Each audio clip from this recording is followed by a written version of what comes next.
Hello, my dear audience. In this episode, we're gonna visit the house that Albert Frey designed for himself to live in.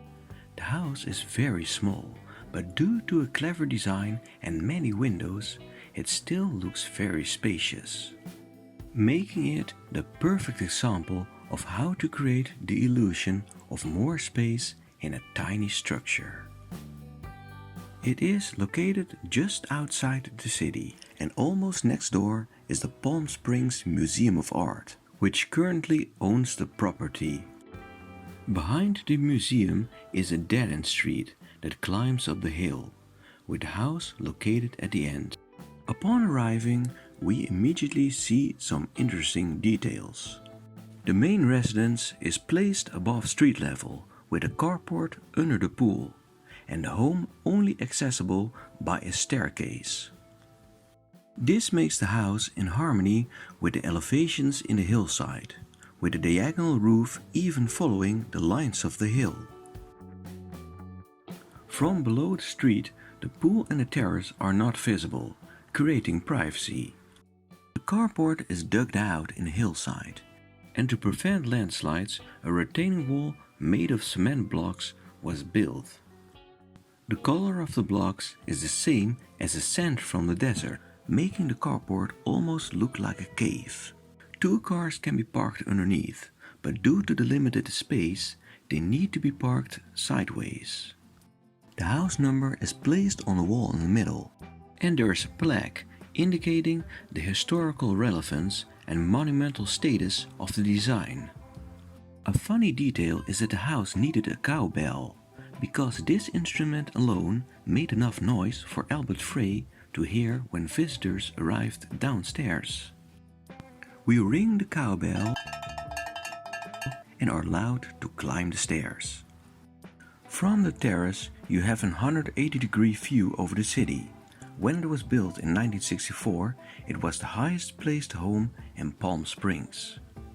The swimming pool and the view from the terrace gives the small, low-budget house a feeling of graciousness and luxury.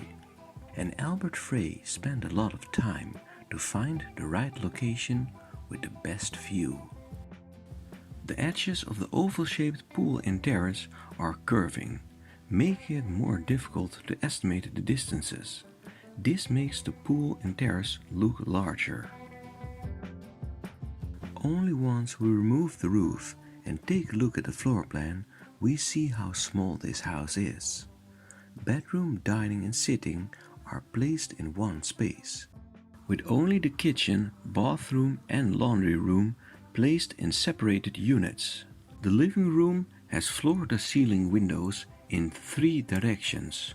There is no actual front door, but the windows can slide open, and through one of the windows we step inside. Because the non-removable couches are placed diagonal, they are each facing both sides of the panorama. Just like the blocks of the carport resembled the colors of the sand, the yellow curtains mimic the colors of the brittlebush flower, a typical flower that grows in the desert surrounding Palm Springs. The location is a climbing hillside, and Albert Frey could easily have eagle-eyed the ground. However, he chose not to do so, because he believed that architecture should follow the shapes of nature, creating a house with an uneven floor. Also, the many elevations separate the dining space from the sitting space without the use of internal walls. The sloping ceiling creates passive ventilation, where hot air moves to the top and a stream of fresh air, which is cooled by the water from the pool, is transported from the lower part of the roof. This was necessary before the invention of air conditioning. Now we climb up the steps and go to the dining space. The dining table has 4 chairs in a row. This is unusual, but the house is simply too small for 2 chairs on both sides of the table. It was also used as a desk, from where Albert Frey made many drawings and floor plans. It was not the first time that Frey designed a house for himself. In 1940, he already designed a futuristic-looking home to live in, The first Frey house was sold in 1964 when he completed this house. Unfortunately, the first Frey house was demolished in 1990. Albert Frey was born in Switzerland and started his career as an assistant of Le Corbusier. When he immigrated to the United States, he still made many designs that were inspired by Le Corbusier, but made with materials that were more readily available in America, like steel and aluminium. Once he settled in Palm Springs, he became one of the leading architects in desert modernism, an architecture movement consisting of minimalist and transparent houses. Frey's designs differ from other desert modernism architects, as they also contain elements of organic architecture. The best example of organic influence is the boulder that partly enters the living space. This boulder was present on a location before the house was built, and Frey decided to make the boulder part of the design, integrating the landscape in the interior and blurring the verge between inside and outside. Around the boulder, a concrete floor was casted, holding a steel skeleton that for a small part rests on the boulder. On this skeleton, the roof plates made of corrugated aluminium were placed. Next to the boulder is a sliding door, from where you can step outside and climb higher on the hill. The brown color of the aluminium roof is based on the colors of the rocks and integrates the house more in the landscape. The interior has many inventions that use space effectively. For instance, one side of the dining table also functions as the bookcase in a lower sitting area, and the coffee tables are also the tops of built-in storage cabinets. By placing the backside of the couch into the bookcase, the couch is partly placed under the dining table. The globe in the middle is suspended from the ceiling in order to maintain enough space on a table underneath. Due to the limited space, there are no floor lamps, so the room is artificially illuminated by a series of spotlights that can rotate in various directions. This table has a few storage trays to store items like this record player or this built-in radio. All these inventions save space and make the small house look larger. Both the table and the cabinets are placed in grooves in the boulder, again making the boulder part of the construction. The boulder also functions as a room divider, separating the sitting from the sleeping area.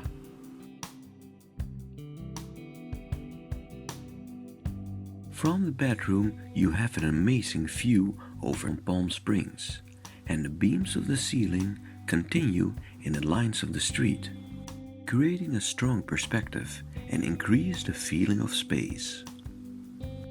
The bedroom faces the east, so every morning you wake up by the sun that comes up from the east side. Through a sliding window you can step on a small terrace from where you can sit in the morning sun. The windows are cut to match the shape of the boulder, with the steel window frames placed in grooves in the rockstone. Even the light switch is attached to the boulder, with electrical wires covered behind brown-colored plaster. The house has a safe that is hidden somewhere on this photo. Can you see it? It is right here. By sliding a wooden panel, a safe is exposed.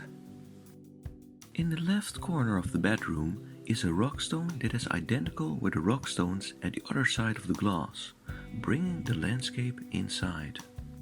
Another funny detail is that even the curtains are cut in the shape of the boulder.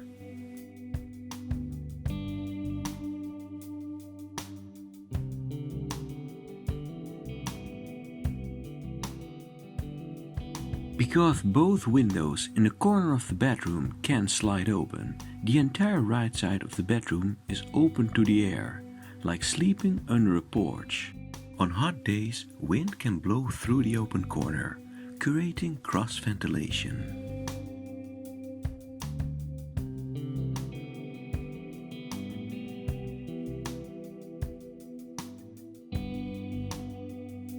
Now we return inside and go to the 3 separated rooms in the house. First, the bathroom, which is placed on the same level as a dining table. A large wardrobe with sliding doors was used to store clothing, making the bathroom also somewhat of a dressing room. Albert Frey, who had a strong sense of humor, placed the phone in the bathroom because he always said that he enjoyed long conversations while sitting on the toilet. I think the design of the wall clock matches very well with the style of the house. Now we step in a kitchen that is largely made of steel and aluminium.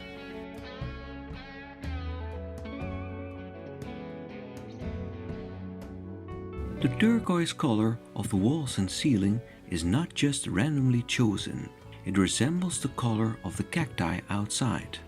Yet another way in which the landscape is integrated in the house. Behind the kitchen is a laundry and storage space. It has a back door from where you can step outside. This is how the house looked when it was finished in 1964, measuring only 800 square feet. In 1967 it was extended with a 300 square feet addition, placed on a roof construction that was similar to the roof of the main house. This space can be used as a studio, but by converting the couch into a bed, it can also be used as a guest bedroom. Through a sliding window, the studio is accessible, but the addition also provided space for a front door, which the house didn't have before. You can easily see the difference between the old part of the house and the new part through the color of the roof.